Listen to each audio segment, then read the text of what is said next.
Hello বন্ধুরা, welcome back to another video. Major then আজকে মেজরের যে ডেইলি কম্বোটা সেটা আমি আপনাদেরকে ফুলফিল আপডেট করে দেখাবো। তো তার আগে আপনাদেরকে রিকোয়েস্ট করে আপনারা যারা আমার চ্যানেল নতুন তারা অবশ্যই চ্যানেলটা সাবস্ক্রাইব করবেন, দেন পাশে থাকা বেল আইকনটা অন করে রাখবেন।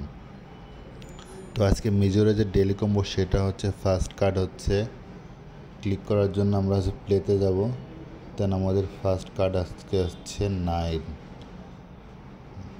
3 লাইনের ফার্স্টটা, এটা হচ্ছে আমাদের 9। দেন আমাদের হচ্ছে সেকেন্ড যেটা সেটা হচ্ছে 4, দ্যাটস মিন হচ্ছে প্রথম লাইনের 75। দেন আমাদের হচ্ছে তৃতীয় যেটা সেটা হচ্ছে নাম্বার 10, তার মানে তৃতীয় লাইনের দ্বিতীয়টা। আমাদের সর্বশেষ যেটা সেটা হচ্ছে নাম্বার 2। দেন আমরা চেক দেব, দেন আমরা 5000 কয়েন অ্যাড করিলাম। তো ভিডিওটা ভালো লাগলে অবশ্যই লাইক, কমেন্টস অ্যান্ড শেয়ার করবেন।